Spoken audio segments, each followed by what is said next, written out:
बहुत किसी को फॉर्म भरने के लिए बहुत दिक्कत हो रहा है, बहुत गलत भी भर देते हैं कि फॉर्म कैसे भरें। चलिए बता रहे हैं, पर विस्तार से बता रहे हैं कि फॉर्म को कैसे भरा जाता है। थोड़ा ध्यान से सुनिएगा, ठीक है।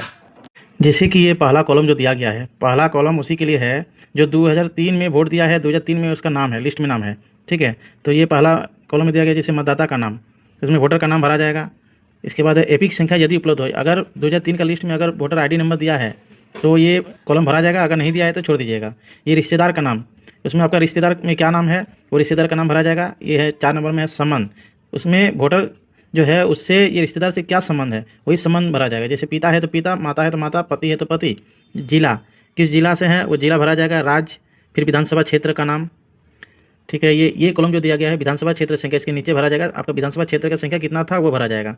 ये है भाग संख्या, भाग संख्या 2003 में जो भाग संख्या दिया है वही भाग संख्या भरा जाएगा, ऐसा नहीं कि वर्तमान वाला भर दीजिएगा। क्रम संख्या 2003 के लिस्ट में आपका नाम कितना नंबर सीरियल में था वो सीरियल नंबर भरा जाएगा, ठीक है। जब आप ये पहला कॉलम भरिएगा तो ये आपको क्रॉस कर देना है, ये इसको नहीं भरना है, सेकंड वाला कॉलम। अब रहा सेकंड वाला कॉलम। सेकंड वाला कॉलम जिसका 2003 का लिस्ट में नाम नहीं है उसके लिए है ये सेकंड कॉलम। आपके साथ जिसका मैपिंग होना है उसका पूरा डिटेल्स आपका 2003 वाला यहाँ भरना है, ठीक है। जिसे नाम है, ये एपिक संख्या है, वही सेम वैसे ही भरा जाएगा। जिसके साथ आपका मैपिंग होना है वो भरा जाएगा यहाँ पर, ठीक है।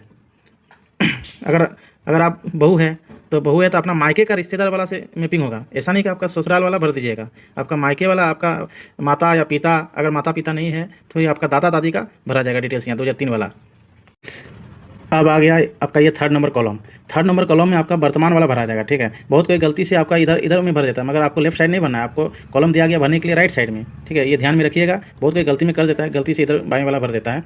मगर देखिए यहाँ पर क्या दिया है, पहले जन्म तिथि, आपका डेट ऑफ बर्थ भरना है, आधार नंबर, फिर आधार नंबर भर लीजिएगा, मोबाइल नंबर है, फिर पिता अभिभावक का नाम, पिता अभिभावक का नाम भर दीजिएगा। अगर आप बहू है तो फिर अपना मायके का पिता का नाम भरिएगा, ठीक है। फिर आपका पिता अभिभावक का एपिक संख्या, और फिर है माता का नाम, माता का नाम भरिएगा, फिर माता का एपिक संख्या, फिर सबसे नीचे है पति पत्नी का नाम। ये अगर पति है तो फिर पति का नाम भरिएगा, तो पत्नी वाला काट दीजिएगा, ये वाला पत्नी है जो काट दीजिएगा।